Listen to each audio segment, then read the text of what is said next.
The Texas sun, a brutal orange coin in a vast blue sheet, beat down on the cab of the rented pickup. Sergeant First Class Cole Hutchinson felt the heat through the window, but it was a distant thing, like most sensations had been for the past 11 months. The dust of the Kabul airport, the constant metallic taste of fear, the bone-deep vibration of generators, these were closer memories than the smell of creosote and sage. He turned off the county highway onto the gravel road that led to Silver Creek Ranch Estates.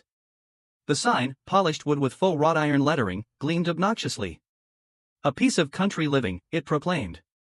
All properties under covenant of the Silver Creek HOA. Cole's jaw tightened. He'd hated the HOA from the moment he and Maya bought the 5-acre plot at the edge of the development. But it was what they could afford, and it backed onto 50 acres of untouched scrubland. Their little piece of the frontier, or so he thought. The house came into view first, a modest, single-story ranch style, painted the approved shade of desert tan. Maya's wildflower beds were a riot of color by the porch, a defiant splash of chaos he loved. He saw the front door fly open. But his eyes were already scanning past the house, to the rise where the old barn stood. Or should have stood. He blinked. Rubbed his eyes with a calloused thumb and forefinger. The landscape was wrong. The familiar silhouette of weathered gray wood and corrugated tin against the sky was gone. In its place was a flat, scarred patch of earth, littered with splinters, twisted metal, and a single, pathetic-looking concrete foundation pier.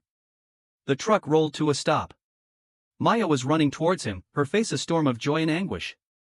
He got out, his movements slow, mechanical. He embraced her, feeling her shake, but his gaze was locked over her shoulder at the emptiness.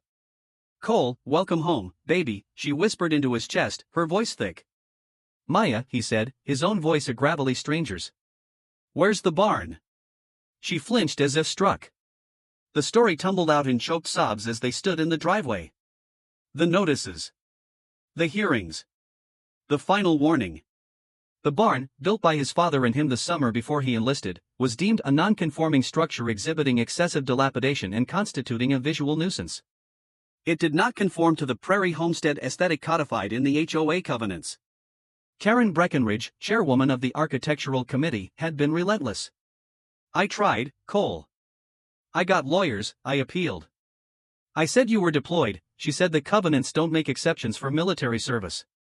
That rules were rules for everyone's benefit. They got a court order. The demolition crew came last Tuesday." Cole listened. The calm that settled over him was not peace. It was the cold, focused silence that descended before a mission. The target had been identified. The barn was not just wood and nails. It was where his father taught him to plane a board true. It was where he and Maya stored the Christmas decorations, where he tinkered with his old motorcycle, where he went to watch storms roll in and quiet the noise in his head. It was his fortress.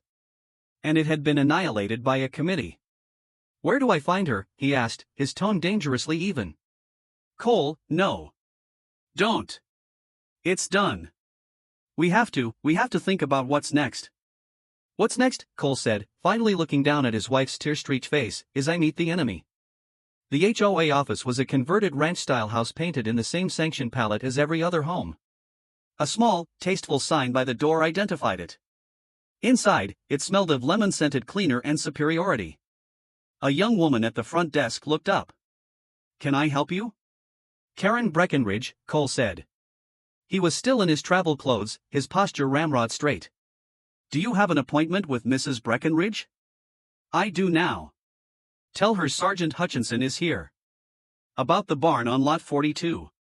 The woman paled slightly, picked up the phone, and murmured into it. A moment later, the door to the inner office opened. Karen Breckenridge was a woman engineered for efficiency. Sharp blonde bob, crisp linen blouse, khaki trousers with a perfect crease. Her eyes were the color of a winter sky, and they assessed Cole with the clinical interest of a botanist examining a peculiar weed.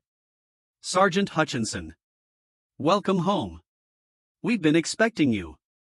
Her voice was cool, modulated. "Please, come in." Her office was a shrine to control. Neat shelves of binders labeled by year and covenant section. Architectural renderings of the ideal Silver Creek property on the walls. No personal photos, only awards from community associations. "You destroyed my barn," Cole said, not taking the offered seat. "The association exercised its right to remediate a covenant violation," Karen corrected, settling behind her desk. The structure was an eyesore. It brought down the character, and by extension, the property values, of the entire community.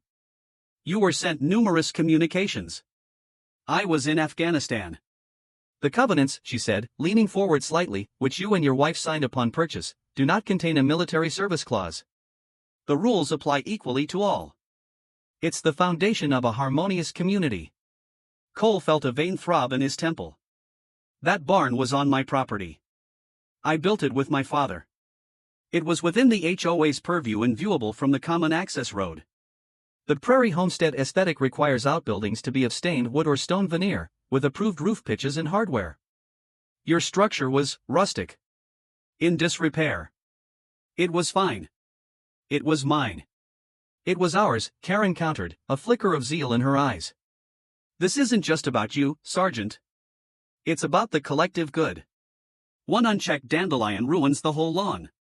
We simply pluck the weed. Cole stared at her. He had faced fanatics before. They wore different uniforms, spouted different dogma, but the cold light in their eyes was the same. This was his enemy, here in this sterile room smelling of lemons. You will rebuild it, he stated. Karen almost smiled. It was a thin, lifeless curve of the lips.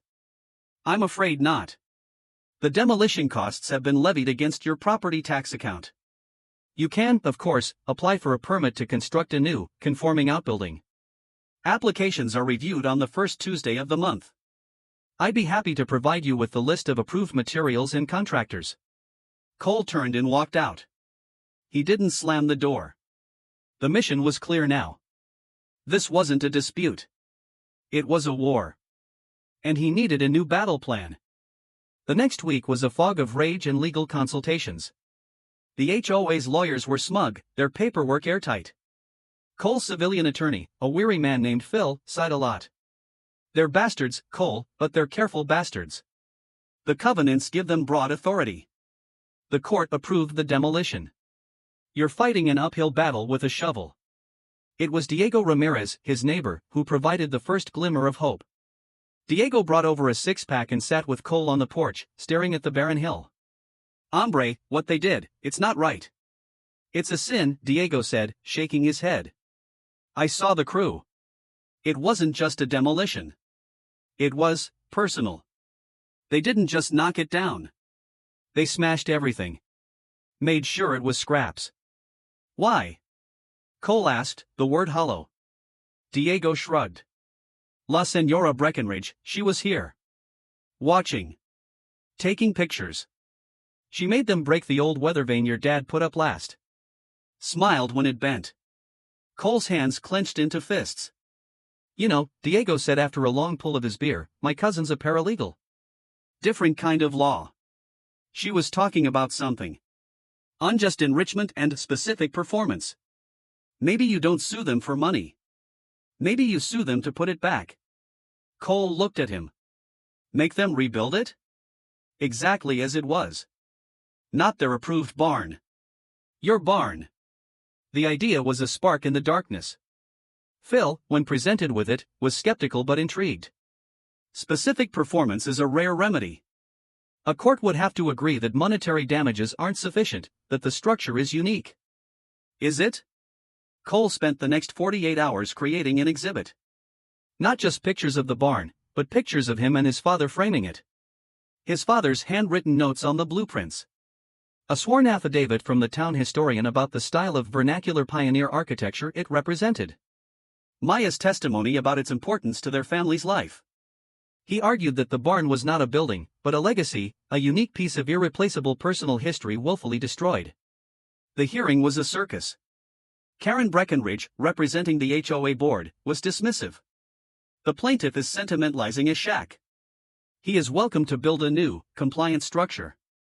The association cannot be tasked with reconstructing a violation.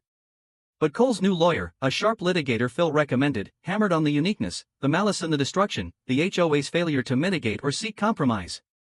He painted Karen as a dictator using the covenants as a personal weapon. The judge, an old Texan with a formidable brow, listened intently. He reviewed the photos of Cole and his father. He read the HOA's correspondence, its tone dripping with condescension. Finally, he spoke. Mrs. Breckenridge, your association's authority is not in question. Its wisdom and its humanity certainly are. You weren't content to secure compliance. You were determined to make an example. You salted the earth. He turned to Cole. Sergeant, the country owes you a debt. Your HOA, it seems, only sent you a bill. Then he delivered his ruling. The HOA was found to have acted with undue harshness and was liable for the unique loss. Monetary damages were insufficient. The doctrine of specific performance would apply. The Silver Creek Ranch Estates Homeowners Association, the judge intoned, is hereby ordered to fully reconstruct the barn that stood on Lot 42, to its exact prior specifications and condition, using original materials where possible and suitable replacements where not, to be determined by a court-appointed inspector. The plaintiff, Sergeant Hutchinson, shall have final approval of the completed structure. Costs are borne by the association. The gavel fell. Karen Breckenridge's face was a mask of utter, incandescent horror. Cole felt the first real surge of something other than fury since his return, the cold, hard satisfaction of a target acquired, and a decisive first victory won. The victory in court was not the end.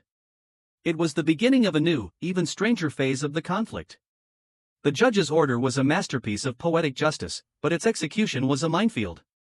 The court-appointed inspector, a dour man named Mr. Higgins who specialized in historical restorations, became the supreme arbiter. Karen, forced to comply, did so with the strategic cunning of a cornered animal. Her first move was to hire the cheapest, most surly contractor she could find, a man named Bud who believed close enough was a philosophy. Cole, with Diego as his foreman and Maya as his archivist, became the vigilant garrison. Day 1, Bud's crew tried to pour a new, perfectly square foundation. Cole stood in front of the concrete truck, arms crossed. The original foundation was fieldstone and mortar, with those 3 concrete piers, Cole said, pointing to the plans Mr. Higgins had approved. That's what you'll build. Lady said to pour a slab. Faster, cheaper, Bud grumbled. The lady isn't in command here, Cole replied, his sergeant's voice cutting through the air. The court order is. You lay fieldstone. Or you explain to the judge why you're in contempt. A call to Mr. Higgins confirmed Cole's position. Karen, watching from her SUV parked on the access road, seethed. Her weapon shifted from outright defiance to malicious compliance and bureaucratic delay. Karen's tactics evolved. She inundated the process with requirements. Permits, she demanded the rebuild acquire permits the original barn, decades old, never needed. Electrical for the single light bulb? A plumbing permit for the rain barrel? Materials, she insisted on using approved vendor lumber that was kiln-dried and pristine. Cole and Mr. Higgins demanded reclaimed, weathered barnwood to match the original's patina. Each board became a negotiation. Daily inspections, she or a member of her committee would arrive daily, clipboards in hand, to note any safety violations, a tool left unattended, a slight mound of dirt. The rebuild became a slow, painful ballet of resentment. Cole took up a permanent post in a camping chair under a canopy, a thermos of coffee at his side, the approved plans on his lap. Diego was his loyal lieutenant, teaching Jimmy, the young contractor who gradually replaced Bud's crew, the old ways of joinery. Jimmy became the unexpected pivot point. Initially wary, he grew fascinated by the project. This is real craftsmanship, he told Cole one afternoon, fitting a hand-hewn beam. Not like the vinyl crap we usually put up. My granddad had a barn like this. Karen sensed his defection. She tried to have him removed, citing unprofessional rapport with the homeowner. Mr. Higgins denied it, noting Jimmy's work was exemplary. The psychological warfare intensified. Karen started a whisper campaign in the neighborhood, portraying Cole as a bitter, vengeful soldier exploiting the law to burden the community with higher fees. Some neighbors, those who chafed under HOA rule, brought Cole lemonade in words of support. Others avoided his gaze. Maya worried. This is consuming you, Cole. It's becoming your new deployment. They have to finish the mission, he said, staring at the rising frame. They have to put it back. Every splinter. Then it's over. But it wasn't just about the barn anymore. It was about proving that the Karen Breckenridges of the world couldn't simply erase what they didn't understand. It was a fight for the right to be imperfect, to have history, to own your own story on your own land. The conflict reached its zenith during the installation of the roof. The original had been salvaged tin, now impossible to find in the exact pattern. Jimmy sourced the closest match, beautiful, aged-looking corrugated metal. Karen arrived as the first sheets were being nailed. Stop. That material is not on the pre-approved list for roofing substrates. It was approved by Mr. Higgins as a period-appropriate substitute, Cole said, not moving from his chair. The substitute was approved, not the specific product, Karen spat, triumph in her eyes. This batch has a slightly different galvanization coating. It could reflect light differently, causing a glare nuisance for neighbors. It was absurd. The nearest neighbor was half a mile away. But it was a tactic, a delay. You will remove it and use the approved vendor's product, Karen declared. That product is shiny new tin. It would look like a spaceship landed on it, Jimmy argued. I don't care how it looks. I care that the rules are followed. Cole stood up. The months of tension, the sleepless nights, the feeling of being under siege on his own property, boiled over.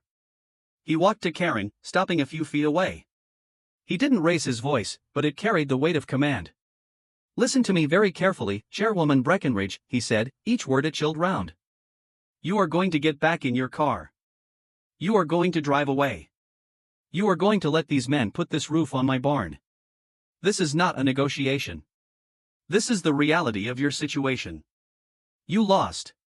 The court gave you an order. Your job is to shut up and execute it. You don't get to sabotage, you don't get to delay, you don't get to reinterpret. You comply. Is that within your understanding of following rules? Karen took a step back, his intensity of physical force. For the first time, her icy composure cracked, revealing pure, unadulterated hatred. She left without another word. The roof went on. The final act was the weather vane. The original, a galloping horse his father had found at a flea market, was destroyed. Diego, working in secret, had a friend in a metal shop forge a near-identical replica. It was presented to Cole on the day the last board was sanded.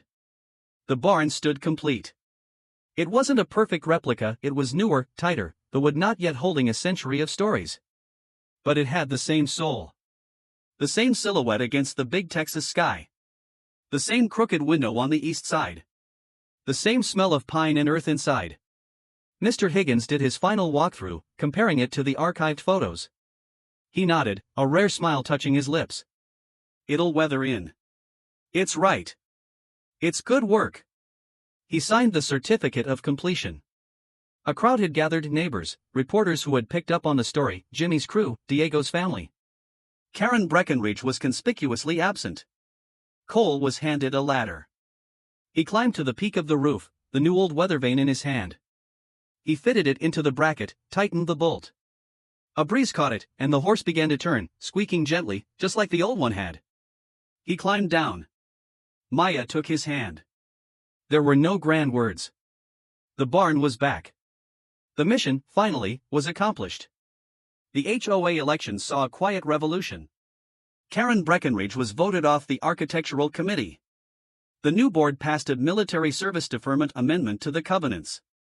Cole was in the barn, oiling the hinges on the new loft door. Sunlight streamed through the dust motes. His motorcycle parts were spread on a tarp. It was quiet. The noise in his head was quieter too. A car pulled up. Not Maya's. He stepped outside. Karen Breckenridge stood there, looking older, diminished. She didn't approach the house, just stared at the barn. There was no hatred on her face now, only a profound, bewildered loss. She had fought for a perfect, sterile world, and had been forced to rebuild a beautiful, messy, real one. In destroying Cole's sanctuary, she had inadvertently given him a new purpose for his homecoming. And in being forced to restore it, she had utterly lost her own. She got back in her car and drove away, for good. Cole watched her go, then turned back to his barn. It was just a building again. And it was everything. He went inside, closed the door, and got back to work in the peaceful, imperfect silence.